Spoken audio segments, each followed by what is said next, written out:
할렐루야. 오늘도 주의 큰 은혜가 우리 모두에 함께 하시기 바랍니다. 자, 오늘은 갈릴리에서 시작된 복음이라는 제목으로 또 함께 은혜를 나누고자 합니다. 자, 오늘 본문은 이제 베드로가 이제 고넬료의 집에 들어가서 복음을 전하는 장면을 기록하고 있습니다.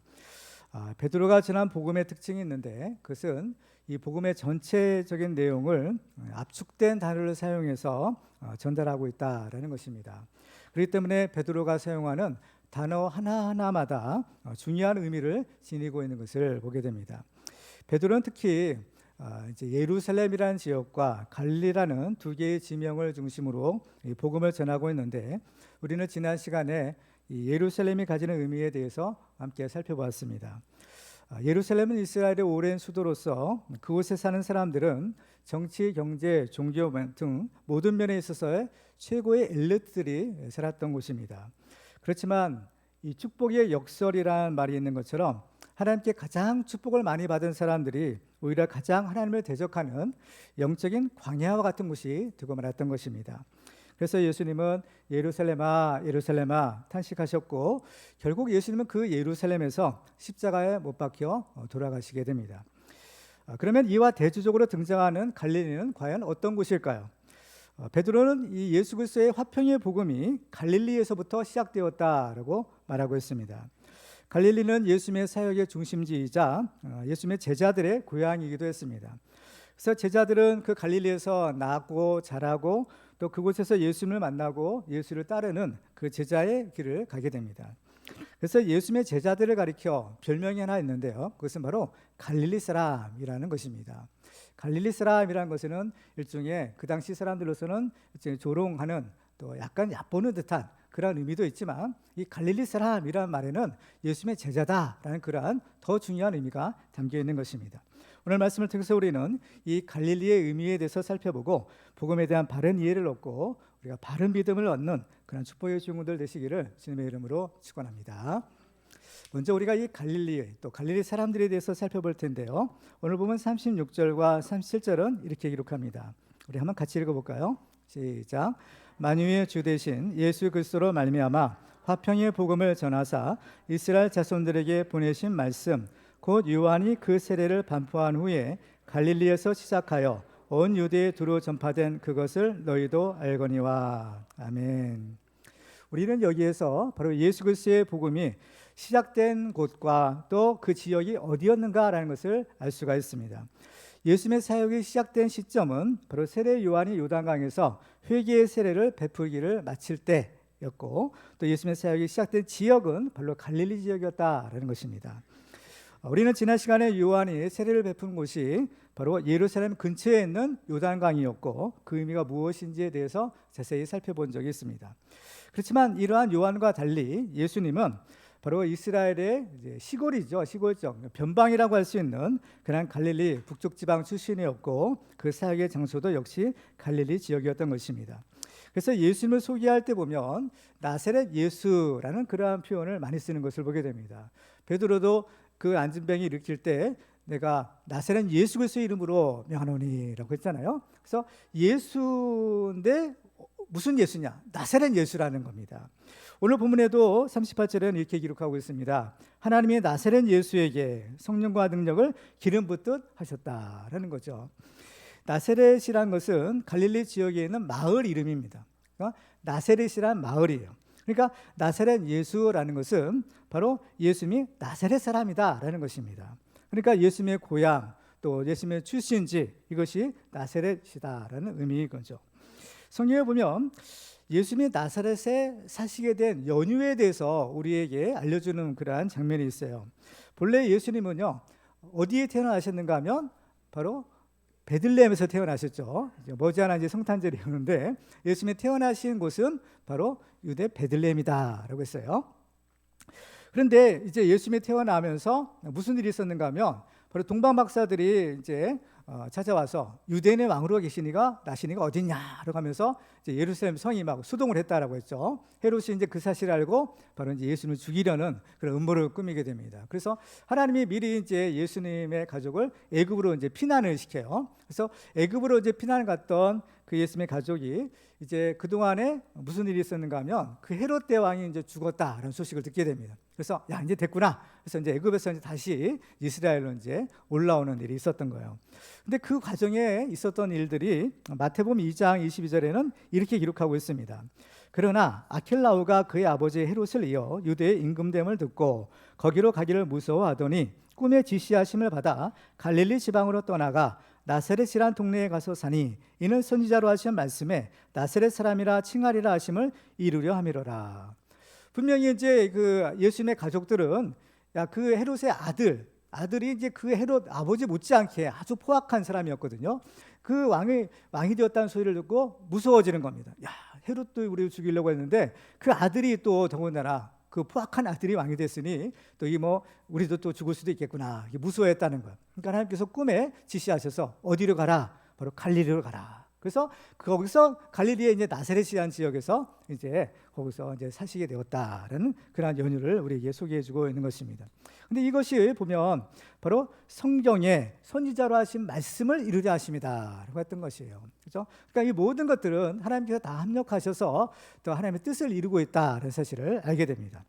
그러면 이제 예수님께서 이제 태어나지는 않았지만 가서 이제 자라나셨던 그 지역이 어디냐 하면 이제 갈릴리 지역이라고 했는데요. 지도를 한번 보시면 자, 이스라엘의 지도는 한 가지 특징이 있습니다. 그것은 무엇인가 하면 가운데 지역에 보면 강이 하나 있어요. 그 강의 이름이 이제 요단강인데 요단강을 중심으로 해서 위쪽에 또 아래쪽에 큰 호수들이 있는 겁니다. 그래서 위쪽에 있는 호수는 갈릴리라고 이제 이름이 있고 아래쪽에 있는 호수는 이제 사해 또는 사해 바다라는 이름이 있는 것입니다. 그래서 이제 이 이스라엘의 그 한 가운데를 이제 쭉 관통하고 있는 요단강은 북쪽에 있는 헐몬산이라는 것이 있어요. 그 헐몬산에서 이제 그 물이 이제 좀 발원이 돼서 이제 흘러내려오는 강이 되는 겁니다. 제가 한 8년 전쯤에 그 이스라엘 성지순례를 이제 갔다 왔거든요. 그래서 가서 그 헐몬산이라는 곳을 가봤어요. 그래서 요단강이 그 유명한 강이기 때문에 요단강의 발원지가 어딘가. 그래서 이제 그곳에 가봤더니 거기는 크질 않아요. 그야말로 이 샘물처럼 퐁퐁퐁 이제 어떤 물이 이제 솟아 나오는데 사실은 이제 그 물이 그 헬몬산이라는 큰 산이죠. 큰 산에는 꼭 그 이제 정상 부분에는요 굉장히 날씨가 춥기 때문에 항상 눈이 덮여 있는 겁니다. 그래서 그 눈이 이제 녹아가지고 이제 물이 스며들어서 이제 샘물이 되고 그 샘물이 이제 모아져서 요단 강이 되는 거예요. 그런데 그 요단 강이라는 것이요, 우리 지금 한강처럼 생각하시면 안 되는 겁니다. 이 한강은요 굉장히 큰 강이에요. 이 요단강은 실제로 가보면 그렇게 큰 강이 아닌 겁니다. 마치 무슨 우리 청계천이나 아니면 중난천 뭐 그 정도 수준인 거예요. 그렇기 때문에 우리가 큰 기대를 하고 하면 실망하게 되는 겁니다. 그래서 근데 어찌 됐든 간에 이스라엘에는 그 요단강이 마르지 않고 계속해서 이제 흘러내려서 이제 갈릴리 호수를 거쳐 요단강 또 사해 이렇게 이제 큰 이제 그런 줄기가 이제 있는 것을 볼 수가 있는 겁니다. 그런데 이제 자 우리가 이제 살펴볼 곳은 어디냐? 바로 위쪽에 있는 갈릴리 호수라는 곳인 거예요. 그 갈릴리라는 지역은 그 호수죠. 큰 호수를 중심으로 해서 그 주변에 있는 마을들, 그 주변의 지역을 통틀어서 갈릴리라고 부르는 겁니다. 그래서 우리가 이제 성경을 보면 막 이런 지명들이 참 많이 나오잖아요. 갈릴리, 사마리아, 유대 뭐 이런데 도대체 이게 뭐냐, 어디냐 잘 감이 안 갈 때가 있어요. 그런데 오늘 아주 여러분들 정확하게 그 지역이 어딘가를 이제 알 수 있는 기회가 되는 거예요. 자 보시면 요단강을 중심으로 해서 이제 위에 보면은 이제 갈릴리 호수가 있죠. 바로 그 갈릴리 호수를 중심으로 해서 왼쪽 지역에 있어요. 왼쪽 지역이 갈릴리라는 지역인 겁니다. 여기에는 도시들이 몇 개 있는데 도시라고 해봤자 마을 수준이에요. 그러니까 큰 도시들이 아니에요. 가버나움이라는 곳이 있고 또 가나 있죠. 갈릴리 가나라는 지역이 있고 또 예수님 또 잘 아시는 나사렛이라는 동네 뭐 이런 곳들이 합해져서 그 갈릴리 지역이 되는 겁니다. 그래서 갈릴리에서 조금 내려오면 거기 어디냐? 사마리아라는 거죠. 사마리아 사람들 얘기 잘 아시잖아요. 그래서 위에서 갈릴리에서 밑에 예루살렘 오르면 항상 그 사마리아를 거쳐야 된다는 것이 바로 그 이유가 되는 거예요. 중간에 사마리아가 딱 있어요. 사마리아에서 더 밑으로 내려오면 바로 거기가 이제 유대 지역인 겁니다. 바로 유대 지역에 예루살렘도 있고 베들레헴도 있고 바로 그것이 이제 유대. 그래서 이스라엘은요 크게 요단강을 중심으로 해서 요단 서편과 요단 동편으로 이렇게 딱 나누는 거예요. 그래서 주로 이제 유대인들이 살았던 이스라엘 사람들이 살았던 곳은 요단 동편이겠어요, 서편이겠어요? 그렇죠, 서편인 겁니다. 우리 장로님 아주 성경 구분을 잘 하셔가지고 잘 하시네요. 그래서 요단 동편은 사실 원래 이스라엘 백성들이 주어진 땅은 아니면 모압 암몬 땅이었고, 근데 어쨌든 간에 이스라엘 백성들이 차지했지만 주로 이제 하나님이 약속하신 땅은 요단 서편에 있는 땅, 바로 이제 갈릴리, 사마리아, 유대, 요 지역이 원래 하나님께서 이스라엘 백성들에게 주리라 약속하신 그러한 본래 가나안 땅이었다라는 사실인 겁니다. 그래서 이제 제가 그때 이제 갈릴리 이제 호수를 한번 가봤었어요. 이제 성지순례를 가보시면 이제 그 갈릴리 호수를 한번 가보시게 되는데, 저기 사진을 한번 보시면요, 저 사진에 보면 아주 그 호수라고 하기에는 굉장히 넓은 겁니다. 아주 넓어서 마치 이제 그래서 뭐 바다라고도 이제 부를 만해요.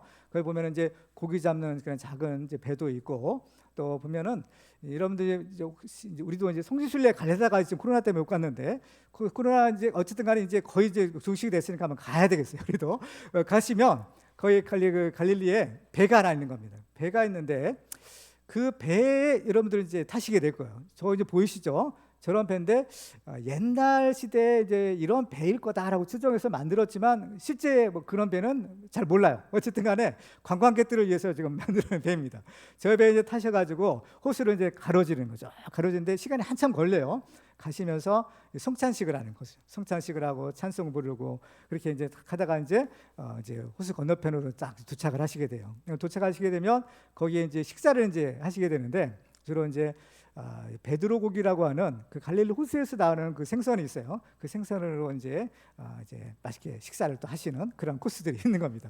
어찌 됐든 간에 정말 이제 이 갈릴리 지역을 한번 가보면 정말 이제 사진에서도 좀 보실 수 있겠지만 아름다워요. 굉장히 그 호수 자체도 그렇고 호수 주변에 있는 이런 풍경도 굉장히 아름답다라고 이제 이렇게 느끼게 되는 겁니다. 그런데 중요한 것은요, 지금 이제 오늘 본문이 그죠? 성경이 쓰여진 당시, 그 옛날 당시에 이 갈릴리 지역에 있던 사람들은 과연 어땠을까? 우리가 보는 그런 아름다운 경치처럼 그렇게 행복하게 아름답게 살았느냐? 그렇지 않다라는 겁니다. 그 경치에 못지않게 그곳에 사는 사람들은 오히려 더 힘들고 어려운 삶을 살았더라라는 것입니다. 특별히 이스라엘 지역에서 이 갈릴리라는 곳은 가장 낙후되고 또 가장 가난한 사람들이 모여 사는 곳, 그 당시 상황이 그랬던 겁니다. 그래서 갈릴리 사람 하면 저 못 배운 사람들, 저 가난한 사람들, 저 무식한 놈들, 뭐 이런 이미지가 그 당시 이스라엘 사람들 속에 다 박혀 있었더라라는 것입니다. 그러니까 자, 이제 요한이 사역을 했던 예루살렘과 예수님이 사역했던 북쪽의 갈릴리는 그야말로 극과 극을 이루는 곳이었다라는 것입니다. 그렇기 때문에 우리가 상식적으로 생각해 본다면 예수님이 이제 요한의 사역이 마치고 예수님의 사역이 시작돼야 되는데, 예수님의 사역이 어디서 시작해야 될까? 우리가 생각할 때는 마땅히 그 이스라엘의 수도이죠, 예루살렘에서 사역을 시작하는 것이 좋지 않을까라는 그런 생각을 할 수가 있는 것입니다. 그렇지만 예수님은 어디서 사역을 시작해요? 갈릴리에서 사역을 시작하셨다는 겁니다. 우리의 예상과는 정반대로 오히려 그 정말 가난하고 정말 그런 어려운 사람들밖에 살지 않는, 거기서 정말 해봤자 뭐 나올 게 있다고, 그렇죠? 그 가난한 그 갈릴리에서 예수님의 사역이 시작이 되었다라는 것입니다. 그러면 왜 예수님께서는 예루살렘이 아닌 그 가난한 갈릴리 지역에서 사역을 시작하셨을까? 왜 그랬을까요? 그 이유는 무엇인가 하면 바로 그곳에 어떤 사람이 살고 있었느냐, 바로 가난한 사람들이 살고 있었기 때문인 겁니다. 가난한 사람들이 살고 있었기에 예수님의 사역이 그 가난한 사람들로부터 시작되었다. 이것이 굉장히 중요한 우리 신앙의 출발점인 겁니다. 예수님이 이제 공생애를 시작하실 때 이제 나사렛 회당에 들어가셔서 성경책을 읽은 장면이 있어요. 그것이 누가복음 4장 18절과 19절에 그 장면을 이렇게 기록합니다. 주의 성령이 내게 임하셨으니 이는 가난한 자에게 복음을 전하게 하시려고 내게 기름을 부으시고 나를 보내사 포로된 자에게 자유를, 눈먼 자에게 다시 보게 함을 전파하며 눌린 자를 자유롭게 하고 주의 은혜를 전파하게 하려 하심이라 하였더라. 가난한 자에게 복음을 전하게 하시려고 내게 기름을 부으시고 나를 보내셨다라는 것이죠. 이것은 이사야 선지자의 예언이에요. 메시아의 사역에 대한 이사야 선지자의 예언인데, 예수님은 이 말씀을 읽고 이 글이, 이 말씀이 오늘날 이루어졌다, 성취되었다 라고 딱 선언하시는 거예요. 그러면 이것이 무슨 의미냐? 이사야 선지자가 과연 무슨 예언을 했을까? 그 이사야서 원문을 보면요, 이사야서 9장 1, 2절에 그렇게 기록하고 있어요. 전에 고통받던 자들에게는 흑암이 없으리로다. 옛적에는 여호와께서 스불론 땅과 납달리 땅이 멸시를 당하게 하셨더니 후에 해변길과 유단 저쪽의 갈릴리를 영화롭게 하셨느니라. 흑암에 행하던 백성이 큰 빛을 보고 사망의 그늘질 땅에 거주하던 자에게 빛이 비치도다.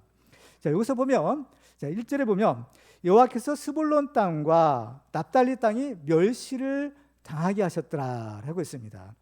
이 스불론 땅과 납달리 땅이 어디냐? 내내 이것이 갈릴리 지역인 겁니다. 이제 지도를 다시 한번 보실 텐데, 자, 이제 여러분 이제 갈릴리 이제 호수가 이제 눈에 들어오실 거예요. 그 갈릴리 지역에 바로 무슨 또 땅이 있는가 하면 위에 납달리가 있고 또 왼쪽 편에 스불론 땅이 있는 겁니다. 그러니까 그 이사야 선지자가 예언했던 스불론 땅과 납달리 땅이 어느 지역이냐? 바로 갈릴리 호수 주변에는 갈릴리 지역이구나 라는 사실을 우리는 알 수가 있는 것입니다. 그러면 왜 이 지역이 바로 고통받는 자들이 있고 흑암이 없는 곳이었을까라는 거예요. 자, 이게 우리가 이제 지도를 보셨으니까 이제 조금 이제 우리의 이해가 좀 쉬우실 텐데, 자, 이 갈릴리 지역은 이스라엘의 맨 북쪽 지역에 위치해 있기 때문에 이스라엘 수도와는 상당히 거리가 먼 지역인 겁니다. 그리고 이 북쪽 지역에 있어서 이방 민족들의 침략을 아주 자주 받았던 곳이에요. 이스라엘 역사를 보면 주로 이제 큰 나라들이죠. 세계 최강대국들이 이스라엘을 이제 쳐들어오게 되는데 그 나라들이 다 어디를 쳐들어오냐면 바로 이 북쪽 지역인 거예요. 갈릴리 지역을 통과해서 밑으로 예루살렘으로 이렇게 쳐들어 내려오는 겁니다. 아수르라든지 바벨론이라든지 이런 메데, 바사 이런 다 큰 나라들이요. 다 이 북쪽을 통해서 내려오는 겁니다. 왜? 이 밑에는 누가 있냐면 애굽이라는 나라가 있는 거예요. 그러니까 이 지중해 패권을 차지하기 위해서는 애굽이라는 나라를 정복해야만 되는 그런 상황인 겁니다. 그렇기 때문에 사실 이스라엘은 작은 나라이기 때문에 굳이 쳐들어올 필요도 없는 건데 더 중요한 것은 뭐야? 애굽이라는 나라가 있었기 때문인 거예요. 그렇기 때문에 이 길목에 있었던 이스라엘은요, 어떻게 보면 참 좀 불행한 나라인 겁니다. 그래서 그냥 큰 나라들이 힘이 생길 때마다 꼭 이스라엘이 이제 쳐들어오게 되는 그러한 불행한 이제 역사들이 있게 되는 것이죠. 그렇기 때문에 바로 그 북쪽 지역에 있는 사람들은요, 남쪽 지역에 있는 사람보다 더 많은 피해를 많이 입게 된 겁니다. 그래서 성경을 보면 아수르 지역에 있는 사람들이 그때 전쟁통에 많이 포로로 끌려가기도 했던 그러한 아픈 역사가 있었던 것입니다. 그래서 그 갈릴리 지역에 있는 사람들이 고통받고 멸시를 당하는 그러한 빛이 없고 흑암만 있는 곳이다 라고 이렇게 성경은 기록하고 있는 것입니다. 근데 중요한 것은 하나님께서 이러한 흑암에 행하던 백성들이 큰 빛을 보고 사망의 그늘질 땅에 거주하는 자에게 빛이 비칠 것이다 라고 이렇게 약속하시는 겁니다. 그러한 흑암하게 사는 사람들, 아무런 빛도 볼 수 없는 그런 절망 가운데 있는 사람들에게 빛이 비칠 것이다 라고 말씀하시는 겁니다. 왜일까요? 그 이유는 바로 예수님 때문인 겁니다. 예수님은 이 땅에 빛으로 오셨다고 했죠. 빛으로 오신 예수님이 그 갈릴리 지역에 가시기 때문에 그 흑암에 거하던 백성들이 참된 빛을 볼 것이다 라고 하시는 겁니다. 따라서 예수님께서 그 갈릴리에 가셔서 갈릴리 사람이 되신 것은 바로 이사야의 예언을 성취하는 것이구나 라는 사실을 알게 됩니다. 그래서 마태복음 4장에는요, 이 사실을 좀 더 분명하게 이렇게 기록합니다. 예수께서 요한이 잡혔음을 들으시고 갈릴리로 물러가셨다가 나사렛을 떠나 스불론과 납달리 지형 해변에 있는 가버나움에 가서 사시니 이는 선지자 이사야를 통하여 하신 말씀을 이루려 하심이라. 아멘. 자, 그러면 우리가 한번 생각해 볼 것이 있어요. 무엇인가 하면, 그러면 왜 하나님은요, 그 옛날 오래전부터 그 빛인 예수님을 갈릴리에 보내시겠다 약속하셨을까라는 거죠. 그죠? 왜 빛 대신 예수님을 그 어둠의 땅에, 그죠? 그 흑암의 땅에 보내신다 하셨을까? 그 이유는 바로 그곳에는 가난한 사람들, 어려운 사람들이 살고 있었기 때문인 겁니다. 예수님은 누구를 위해 오셨느냐? 물론 모든 인류를 위해 오셨지만 특별히 예수님은 가난하고 힘없는 약한 그러한 불쌍한 사람들을 위해서 오셨다는 거예요. 이게 성경의 증거인 겁니다. 예수님이 이제 8복을 선포하시잖아요. 8가지 복을 이제 선포하십니다. 근데 이제 그 누가복음과 이제 마태복음에는 이제 8복에 대해 약간 표현은 조금씩 다른데 어쨌든 간에 누가복음의 8복을 보면 누가복음 6장 20절에 이렇게 기록합니다. 같이 한번 볼까요? 읽어볼까요? 시작. 예수께서 눈을 들어 제자들을 보시고 이르시되 너희 가난한 자는 복이 있나니 하나님의 나라가 너희 것이며. 아멘. 가난한 자가 복이 있대요. 왜 가난한 자가 복이 있을까? 자, 여러분들이 생각할 때는 가난한 사람이 복이 있어요? 부자가 복이 있어요? 우리가 생각할 때 부자가 복이 있는 거죠. 부자가 축복받는 거죠. 그런데 이상하게 예수님은 가난한 자가 복이 있대요. 가난한 사람이 하나님 나라가 너희 것이다라는 거. 왜 그럴까? 가난 자체가 문제가 아니라 가난한 사람에게 누가 오세요? 예수님이 오시기 때문인 거예요. 가난한 사람에게 예수님이 오셔서 복음을 전하신다. 이것이 중요한 겁니다. 세례 요한이 자 이제 감옥에서 제자들을 예수께 보내잖아요. 이렇게 보내서 자 오실 그이가 당신입니까? 아니면 다른 분을 우리가 기다려야 되겠습니까? 이렇게 질문을 해요. 그때 이제 예수님이 이제 그 요한의 제자들에게 이렇게 말씀합니다.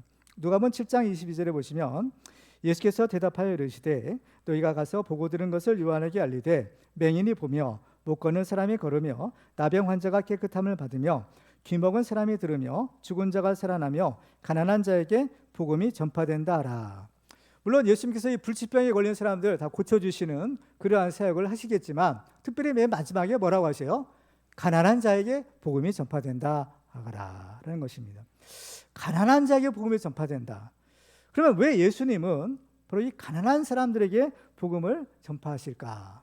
뭐 가난한 사람 말고도 뭐 그냥 보통으로 사는 사람도 있고 뭐 부자들도 많잖아요. 근데 왜 하필이면 왜 가난한 사람들에게 가서 그 복음을 전하신다고 하실까라는 것입니다. 그래서 우리가 생각하면요, 기왕이면 돈 많은 부자들이나 좀 힘 있는 권세 있는 사람들에게 복음을 전해서 그 사람들이 예수 믿고 그죠? 예수 믿고 구원받고 예수님 제자가 되면 예수님 사역에도 좀 큰 도움이 될 것 같은 생각이 들지 않겠어요? 그렇죠. 우리가 생각할 때는 좀 그런 부자들 전도하면 좋겠다 생각을 하게 되는데 예수님은요 그렇지 않았던 겁니다. 물론 그런 유혹이 없었을 것 같아요. 그렇지만은 예수님이 이 부분에 대해서는요 단호하게 말씀하시는 것이 있어요. 마태복음 19장 23절과 24절에 보면요 예수께서 제자들에게 이르시되 내가 진실로 너희에게 이르노니 부자는 천국에 들어가기가 어려우니라. 다시 너희에게 말하노니 낙타가 바늘기로 들어가는 것이 부자가 하나님의 나라에 들어가는 것보다 쉬우니라. 자, 부자는 어때요? 천국에 들어가기가 어렵대요. 그냥 어려운 것이 아니라 이건 아예 불가능한 겁니다. 그렇죠? 낙타가 바늘기로 들어가는 것보다 더 어렵다고 하니까 이건 아예 불가능한 겁니다. 근데 이거 예수님은요 이것이 내가 진실로 너희에게 이른다. 또 내가 다시 너희에게 말한다. 이거는 빼박이 아니고요. 그죠? 빼도 박도 못하고 이건 확정된 겁니다. 부자는 천국에 못 들어간다는 건. 그러니까 제자들이 놀래서 그럼 예수님 누가 그럼 천국에 가겠습니까? 누가 구원받겠습니까? 라는 거예요. 그러니까 예수님이 뭐라고 하시는가 하면 마태복음 19장 26절에 이렇게 말씀합니다. 같이 한번 읽어볼까요? 시작. 예수께서 그들을 보시며 이르시되 사람으로는 할 수 없으나 하나님으로서는 다 하실 수 있느니라. 아멘. 사람은 할 수 없지만 하나님은 하실 수 있다는 거예요. 그것도 다 하실 수 있다는 거죠. 그죠? 그러니까 아무리 부자라도 아무리 가난한 사람이든 상관없이 하나님은 다 구원할 수 있다는 거예요. 이게 하나님의 구원의 능력인 겁니다. 이 능력을 믿으시기 바랍니다. 사람은 자기 힘으로는 구원받을 수가 없어요. 그죠? 내 힘으로 천국에 갈 수가 없는 겁니다. 그러나 하나님은 하실 수 있다. 하나님은 여러분을 구원하실 수 있다. 이 사실을 믿으시기 바랍니다. 하나님은 나를 구원할 수 있습니다. 나 같은 죄인도 구원받을 수 있나요? 물론 구원받을 수 있다라는 거예요. 왜? 하나님이 하시기 때문인 겁니다. 구원은 내 공로, 내 자격을 근거로 해서 가는 것이 아니에요. 구원은 전적인 하나님의 은혜로 가는 겁니다. 믿기만 하면 하나님께서 구원은 하나님이 해주시는 거예요. 내가 주님을 믿기만 하면 나머지는 하나님이 책임져 주시는 겁니다. 내가 어떻게 천국을 갈까? 이건 우리가 생각할 필요도 없어요. 그건 하나님이 하시는 겁니다. 구원은 전적인 하나님의 능력에 의해서 이루어지는 거예요. 그렇기 때문에 우리는 다만 하나님을 믿기만 하라. 믿으면 구원받는다. 우리 이 사실을 믿으시기 바랍니다. 그런데 왜 예수님은 특별히 부자가 천국에 들어가기 어렵다라고 하셨을까라는 거예요. 우리 이걸 한번 생각해 봐야 되는 겁니다. 물론 부자더라면 다 구원할 수 있지만 왜 특별히 부자가 천국에 가기 어렵다라고 했을까라는 거죠. 이 부자의 특징이 있어요. 부자의 특징이 뭐냐? 일단 가진 것이 많은 거죠. 가진 것이 많으니까 부자라고 하잖아요. 가진 것이 많으면 어때요? 부족한 것이 없는 겁니다. 가진 것이 많을수록 부족한 것이 점점 이에 비례해서 적어지는 거예요. 가난하면 어때요? 있어야 될 것이 많은 거예요. 근데 부자는 이미 가진 것이 많아. 그렇기 때문에 뭐 필요한 것이 별로 없는 겁니다. 이미 다 갖췄기 때문에 뭐 필요한 거? 그래, 나 이미 다 있어. 이렇게 되는 거예요. 그죠? 그러니까 자, 이게 상대적인 겁니다. 가난한 사람에 비해서 부자는 자, 복음에 대해서 어떨까요? 가난한 사람이 복음을 더 쉽게 잘 받아들일까요? 아니면 부자가 이 복음을 더 쉽게 잘 받아들일까요? 그렇죠. 가난한 사람인 겁니다. 가난한 사람은 없는 것이 너무 없어요. 그야말로 찢어질 듯이 가난해. 그러니까 어떻게 해요? 오직 바랄 것은 하나님밖에 없는 거예요. 하나님이 나를 도와주시지 않으면, 하나님이 오늘 일용할 양식 주지 않으면 죽는 겁니다. 그러니까 얼마나 그 하나님에 대해서, 하나님의 은혜에 대해서 갈망하겠어요. 근데 부자는 먹을 것이 많은 거예요. 그렇죠? 많이 쌓아놓기 때문에 뭐 오늘 안 주셔도 얼마든지 내가 먹고 살 수 있어. 그러면 어때요? 그 하나님의 은혜에 대한 갈망의 정도가 다르더라는 겁니다. 이게 중요한 거예요. 특별히 이제 이 이스라엘 지역을 보면 갈릴리 지역과 예루살렘의 사람들 보세요. 예루살렘에 사는 사람들 그야말로 남부를 것도 없이 다 갖추고 사는 사람들인 겁니다. 그렇기 때문에 이 사람들은 사실 굳이 예수님 별 필요가 없는 거예요. 예수님 없어도요 이미 자기들끼리 잘 먹고 잘 사는 겁니다. 그렇죠? 그러니까 메시아가 온다 하더라도 뭐 별로 그냥 가뭄이 없는 거예요. 왜? 이미 잘 살고 있기 때문에, 부족함이 없이 살고 있는 것처럼 보이기 때문에 굳이 뭐 예수님 오신다고 해도 별 가뭄이 없는 거죠. 근데 이 사람들은 오히려 더 걱정하는 것이 있었어요. 예수 믿고 구원받고 천국에 가는 것보다 더 이 사람들이 신경 쓰는 것이 무엇인가 하면 지금 자기들이 누리는 기득권인 겁니다. 지금 자기들이 누리는 부예요. 자기들이 지금 쥐고 있는 권세예요. 이걸 빼앗길 것이 그들에게는 더 큰 염려였더라라는 겁니다. 시골 구석에서 웬 예수라는 사람이 일어나가지고 무슨 기적을 일으키고 막 사람들이 몰려다니고 따라한다니까 잘못하면은 그 예수가 사람들 선동해가지고 밀란에도 일으키면 잘못하면 정권이 바뀔 수 있거든요. 또 만약에 밀란에 일어나면 이제 더군다나 로마 군인들이 가만히 있겠어요? 그러니까 이 사람들이 생각할 때는 예수라는 사람은 차라리 그냥 조용히 있거나 아니면 그냥 없어져 버리거나 이게 자기들한테는 훨씬 더 좋은 편이었더라라는 겁니다. 그러니까 이 사람들이 어때요? 절대로 예루살렘의 사람들은 예수 환영하지 않는 겁니다. 예수님을 어떻게든지 죽이려고 했던 것이에요. 이게 그 당시 상황이었던 거예요. 그래서 요한복음 7장 1절에 보시면 이후에 예수께서 갈릴리에서 다니시고 유대에서 다니려 아니하심은 유대인들이 죽이려 함이로라. 누가 죽이래요? 유대인들이 죽이려 한다는 거예요. 그렇지만 이 갈릴리 사람들은 어때요? 가진 것이 없어요. 그 말로 없어도 너무 없어요. 그러니까 이 사람들의 소망은 뭐냐? 이제 메시아가 오신다고 하는데 그 메시아가 언제 오려나? 왜? 이 세상에는 소망이 없기 때문인 거예요. 이 세상에 더 이상 아무런 소망이 없어요. 그러니까요, 오직 이제 예수님, 그때는 예수님이라고는 그 사람은 못했겠죠. 메시아인 거예요. 그리스도가 메시아가 언제 오시나? 이제는 오시려나? 저제는 오시려나? 그 메시아가 오시면 이제 우리가 이 가난에서도 벗어나고 정말 이 어려운 상황에서도 우리가 구원을 받을 수 있겠구나. 어떤 분은 참 막연하지만 어쨌든 그 메시아에 대한 그 기대와 그 소망이 간절했더라라는 겁니다. 그러니까요, 이 사람이 가난하면 가난할수록, 어려우면 어려울수록 그 메시아에 대한 소망이 더 커지는 겁니다. 우리나라에도 그 재림신앙이라는 것이 있어요. 예수님 다시 오시는 재림신앙이 언제 제일 우리 한국교회에서 제일 컸냐? 바로 일제시대 말기예요. 교회가 제일 어려웠을 때, 제일 많은 핍박받고 힘들었을 때, 그때 예수님 언제 오시려나요? 먼 곳에 있는 하늘에 이상한 구름만 떠올라도 예수님 오시려나? 그런 거예요. 왜? 이 세상은 소망이 없기 때문에. 오직 예수님만이 우리 소망입니다 라는 것이죠. 그렇기 때문에 예수님이 말씀하신 것처럼 가난한 자가 복이 있다라고 하는 것은 정말 그 가난한 사람이 하나님의 은혜를 사모하며 하나님의 그 은혜를 갈망하는 것이기 때문에, 그렇죠? 그런 사람이 복음을 잘 받아줄 수 있기 때문에 복이 있는 거예요. 그러니까 가난한 자체가 복이 있는 것이 아니라 가난의 특징인 거예요. 가난으로 인해서 하나님의 은혜를 사모하고 하나님의 은혜를 갈망하는 바로 그 심령, 그 사람이 복이 있다는 거예요. 왜 그럴까요? 그러한 가난한 마음을 가진 사람에게 복음이 들어지기 때문에. 그러니까 예수님이 오셔요. 복음이에요. 근데 부자들은요, 그 예수님이 오시는 소식이 복음이 아닌 거예요. 가난한 사람들에게만 그것이 예수님이 오신 소식이 복된 소식이 되는 겁니다. 복음 자체는 똑같아요. 예수님은 똑같아요. 그러나 이 복음을 누가 받아들이냐에 따라서 이 복음이 진짜 복음이냐 그렇지 않느냐가 결정되더라라는 사실인 겁니다. 오늘 말씀을 통해서 우리는 왜 예수님이 가난한 자가 복이 있다라고 하시는지 오늘 우리를 통해서 좀 이 의미를 살펴볼 필요가 있는 겁니다. 우리는 어떤가요? 우리는 가난한 것보다는 부자가 되고 싶고 또 병약한 몸보다는 건강한 몸을 가지고 살고 싶은 것이 우리의 소망인 거죠. 사람들로부터 멸시와 천대받기보다는 존경과 칭찬받고자 하는 것이 우리가 바라는 것입니다.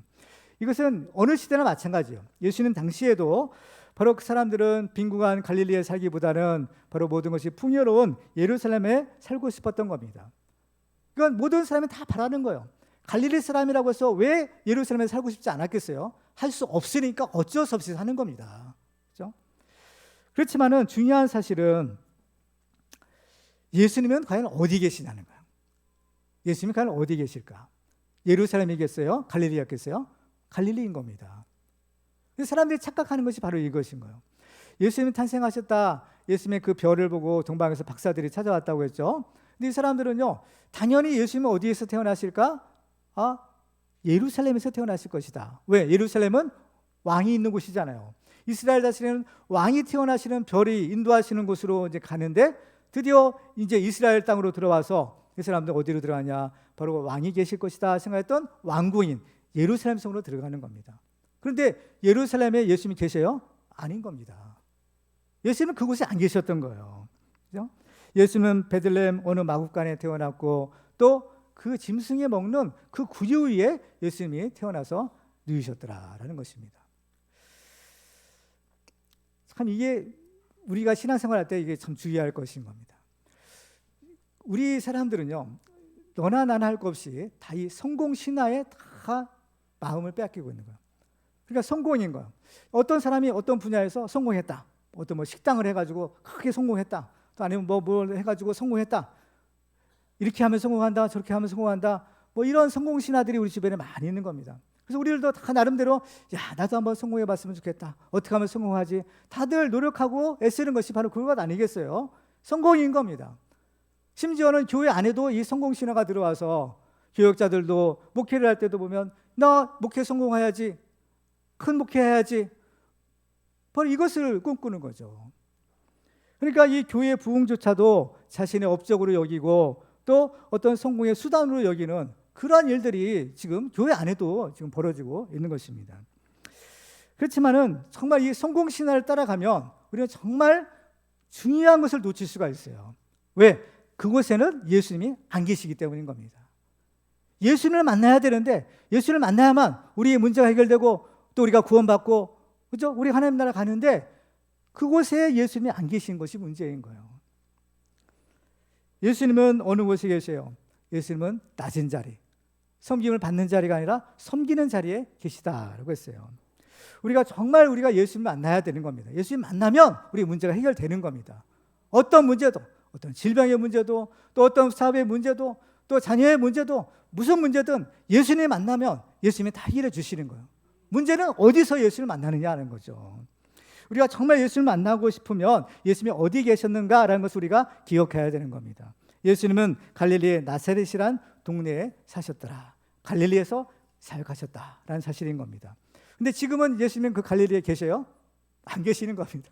예수님 만나려고 이스라엘에 비행기 타고 가도 예수님 안 계세요.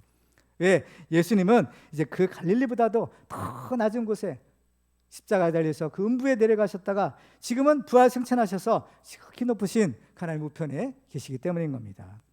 그렇다면 지금 우리는 어떻게 하면 그 예수님을 만날 수 있을까? 예수님 만나야만 되는데 어떻게 만날 수 있을까? 방법이 있는 겁니다. 어떻게 만나느냐? 그것은 우리 스스로 갈릴리 사람이 되는 거야. 갈릴리 사람처럼 가난한 사람, 또 낮은 사람, 낮은 자리에서 가난한 사람이 되는 겁니다. 왜? 예수님은 그 갈릴리 사람들을 찾아오신 거예요. 하나님이 예수님을 그 갈릴리 사람에게 보내주신 겁니다. 그렇죠? 예수님은 가난한 자에게 복음을 전하기 위해 오셨다라고 하신 거예요.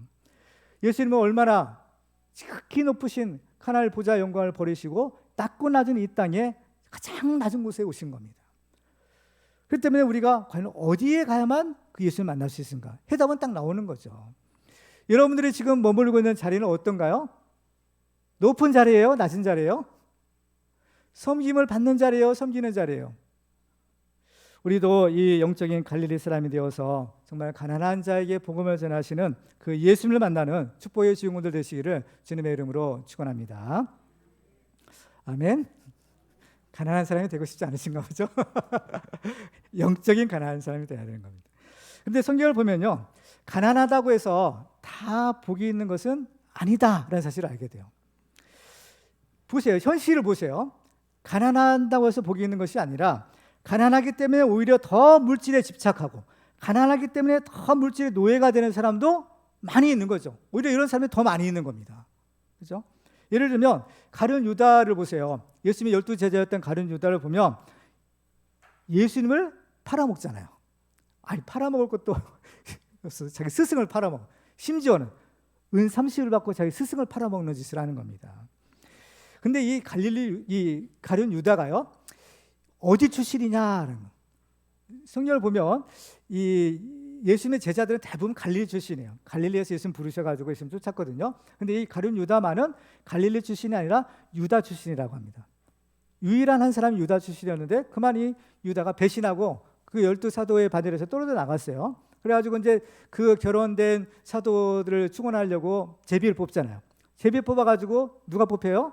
마띠아가 뽑히는데 이 마띠아는 갈릴리 출신이라는 겁니다. 그러니까 결국 마지막에 그 예수님의 12 사도들은 다 갈릴리 출신 제자들이었다라고 합니다.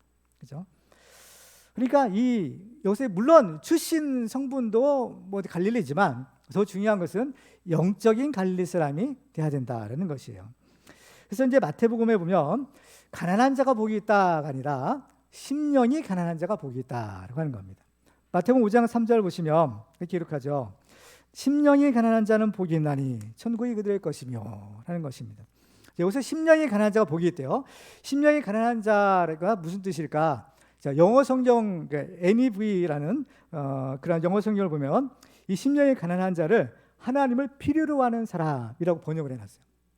그러니까 심령이 가난하다는 것은 하나님을 간절하게 필요로 하는 사람이구나. 하나님을 간절히 필요로 하는 사람, 그 사람이 복이 있는 사람이구나 하는 것을 알 수 있는 겁니다. 그렇죠.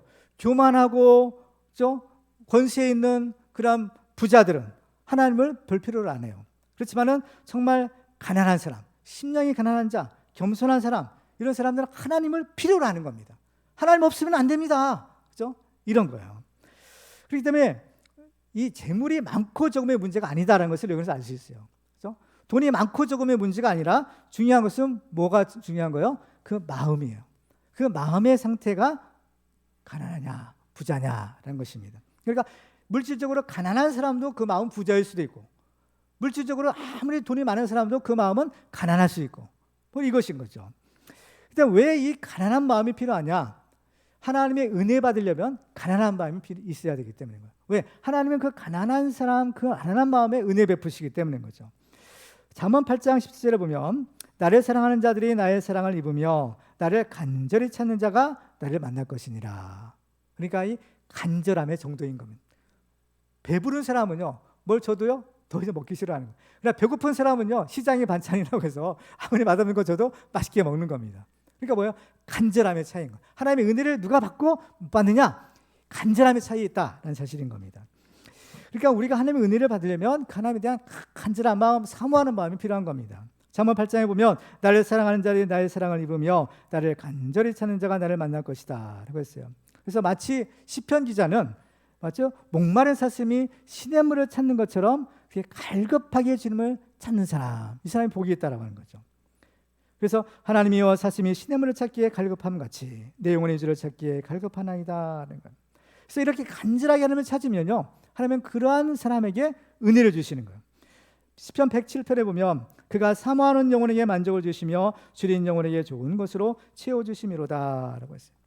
이렇게 하나님을 사모하면요, 하나님을 간절히 찾으면 하나님 만나주시는 겁니다. 그러면 하나님 한번 만난 사람, 예수님 한번 만난 사람은 어떻게 할까요? 그렇게 정말 만나고 싶었고, 정말 그렇게 한 번만 만나주시면 너무나 고맙겠고, 주님 만나주시면 난 죽을 것 같고 막 그랬는데 예수님이 탁 오셔가지고 우리를 만나주셨어요. 그러면 그 예수님은 어떻게 하겠어요? 한 번 만났으니까 여러분 이제 감사합니다, 잘 가세요, 빠이빠이 하겠어요? 예수님 없으면 난 죽습니다 라고 했는데 한 번 만난 것으로 만족하겠어요? 안 그런 겁니다. 예수님 만나서 꽉 붙잡는 거예요. 저 같으면 그죠? 예수님 오셨어요. 예수님 이제 더 이상 예수님 이제 갈 수 없습니다. 예수님 꽉 붙잡는 거예요. 야곱이 야복강에서 천사와 씨름하는 것처럼 나를 축복하지 않으면 보낼 수 없습니다. 씨름하는 것처럼 예수님 꽉 붙잡아야 되는 거예요. 이게 뭐냐? 갈릴리 사람인 거예요.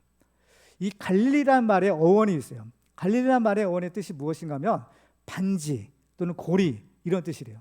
그래서 다 동그란 거예요. 동그란 것이면. 그래서 갈릴리 호수가 동그랗기 때문에 아마 갈릴리 호수의 이름을 그렇게 갈릴리라고 이름 붙였을지도 모르겠어요. 하지만 어쨌든 갈릴리라는 히브리어 원어의 뜻은 이러한 고리 반지라는 그런 뜻을 가지고 있다는 겁니다. 이건 뭐냐? 고리를 서로 연결하면 어때요? 이런 줄이 되는 거죠. 쇠로 된 고리를 연결하면 쇠사슬이 되고 금으로 된 고리를 연결하면 목걸이 같은 그런 고리가 되는 거, 줄이 되는 거예요. 뭐냐?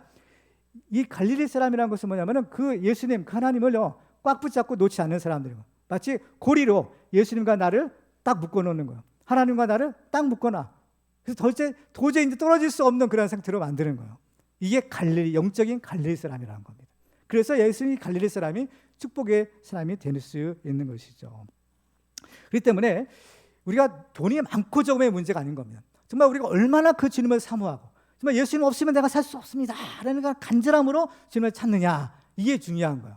그래서 나 예수님 없으면 나 살 수 없습니다. 내가 절대로 예수님 못 보냅니다. 예수님한테 나를 꽉 묶어내는 거예요. 주의 은혜에 사슬대사 나를 주께 메소서, 찬송가 가사도 있죠. 그같이 정말 주님께 나를 그냥 내가 못 들어간 거죠. 왜? 나는 변하잖아요. 나는 연약하잖아요. 그렇기 때문에 언제 변할지 몰라요. 그렇기 때문에 아예 나를 그냥 주님한테 그걸 꽉 묶어놓는 겁니다. 고리로 그냥 꽉 묶어놓는 거죠. 도망 못 가게. 그렇죠? 그렇습니다. 그래서 정말 이 사도 바울도 중요한 것은 뭐냐? 사도 바울은 사실은 어때요? 갈릴리 사람이 아니에요. 갈릴리 출신도 아니고 가난한 사람도 아니에요. 그렇지만 사도 바울은 영적인 갈릴리 사람이 되었다는 것을 우리는 확인해 볼 수 있는 겁니다. 왜? 바로 그가 부활하신 예수를 만났기 때문이죠. 부활하신 예수를 만나고 나니까 이제 세상 모든 것들은 다 하찮게 보이는 거예요. 빌립보서 3장 7절에 보면 그러나 무엇이든지 내게 유익하던 것을 내가 그리스도를 위하여 다 해로 여길 뿐더러 또한 모든 것을 해로 여김은 내 주 그리스도 예수를 아는 지식이 가장 고상하기 때문이라. 내가 그를 위하여 모든 것을 잃어버리고 배설물로 여김은 그리스도를 얻고 그 안에서 발견되려 함이라는 것입니다. 그렇습니다. 정말 지금 세상은 너무나 살기 어렵고 힘든 세상을 우리가 살고 있습니다. 정말 지금 경제적인 위기죠. 세계적인 경제 위기 가운데 우리가 지금 살고 있는 거예요. 물론 이런 경제적인 어려움은 아니더라도 어떤 건강의 위기가 올 수도 있고 인간관계의 위기가 올 수도 있는 것입니다. 일단 이런저런 고통 가운데 우리가 살고 있는 것이죠. 그렇지만은 위기는 기회다라는 말이 있듯이 정말 나의 고난, 나의 고통 이것은 오히려 하나님의 축복받는 우리의 축복의 기회가 될 수도 있는 것입니다. 왜냐하면 내가 할 수 없는 아무것도 할 수 없는 바로 그러한 가난한 때, 그러한 절망의 때, 바로 그때야말로 내 마음이, 내 심령이 가난해질 수 있기 때문입니다. 우리가 언제 가난해지겠어요? 내 힘을 할 수 있을 때는 부자인 겁니다. 능력이 있는 거예요. 그러나 내가 할 수 없을 그때 비로소 내 마음은, 내 심령은 가난해질 수 있는 것이고 그때야말로 우리는 예수님을 만나고 그 예수님이 주시는 그 은혜와 복을 받을 수 있는 축복의 때다라는 것인 것입니다. 예수님은요 만왕의 왕이시라고 했어요. 그렇죠? 오늘 36절에 보면 만유의 주 대신 예수 그리스도로 말미암아 화평의 복음을 전하사라고 했어요. 만유의 주신 모든 것을 할 수 있는 전능하신 하나님이기 때문에 예수 만나면 우리 모든 문제가 해결되는 겁니다. 건강의 문제든 뭐 어떤 문제든 예수 만나면 해결되는 거예요. 그 때문에 근심, 고통, 걱정이 사라지고 진정한 화평에, 진정한 평화에 축복이 우리에게 주어지는 것입니다. 그렇습니다. 정말 우리가 고난당할 때, 우리가 어려울 때, 내가 힘들 때, 눈물 날 때 그때가 하나님을 간절하게 찾는 때이고 그 때가 바로 우리의 마음이 가난해지고 하나님을 간절히 찾는 자에게 하나님께서 우리에게 은혜 주시고 축복하시는 때인 줄을 믿으시기 바랍니다. 여러분은 하나님 보실 때 부자이신가요? 가난한 사람인가요? 아무쪼록 여러분들은 심령이 가난한 사람이 되어서 예수님이 주시는 그 은혜를 받고 화평의 축복을 누리시기를 주님의 이름으로 축원합니다. 기도하겠습니다. 오늘 주신 말씀 우리가 기억하면서 우리 잠깐 하나님 앞에 통성으로 기도하도록 하겠습니다. 하나님 아버지, 주님 은혜 감사합니다. 주님께서 저를 사랑하시고 또 이렇게 하나님 앞에 나와 예배드리고 귀한 말씀으로 주심을 감사합니다. 하나님 아버지, 정말 우리는 주님을 만나야 되겠습니다. 우리는 여러 가지 어려운 문제를 가지고 고통 가운데, 아버지 참으로 아픔 가운데 있습니다. 주님, 우리 힘을 할 수 없는 어려운 문제를 가지고 주님 앞에 나왔습니다. 주님, 우리를 만나 주시기 원합니다. 아버지, 이 시간 우리의 마음이 정말 아버지와 참으로 가난한 마음, 아버지와 참으로 상한 심령으로 주님 앞에 나왔습니다. 주여, 아버지와 가난한 자에게 복음을 전하여 주시는 예수님, 우리를 만나 주시기 원합니다. 주님, 우리를 아버지와 도와주시기 원합니다. 아버지와 주님을 만나게 하여 주시고, 아버지와 참으로 주님을 떠나지 않게 하여 주시고, 아버지와 참으로 그 골이 되어 아버지와 주님 앞에 우리 자신을 꽁꽁 묶어 놓는 아버지 하나님의 종들 될 수 있도록 도와주시옵소서. 그래서 아버지와 참으로 야곱이 변하여 이스라엘이 된 것처럼 아버지와 참 우리 인생이 변화되게 하여 주시옵고, 아버지와 주님을 만나 아버지 하나님의 기적을 체험하는 우리 모두가 될 수 있도록 축복하여 주시옵소서. 모든 것을 앞에 닦아오고 사랑이 많으신 예수님의 이름으로 기도하옵나이다. 아멘.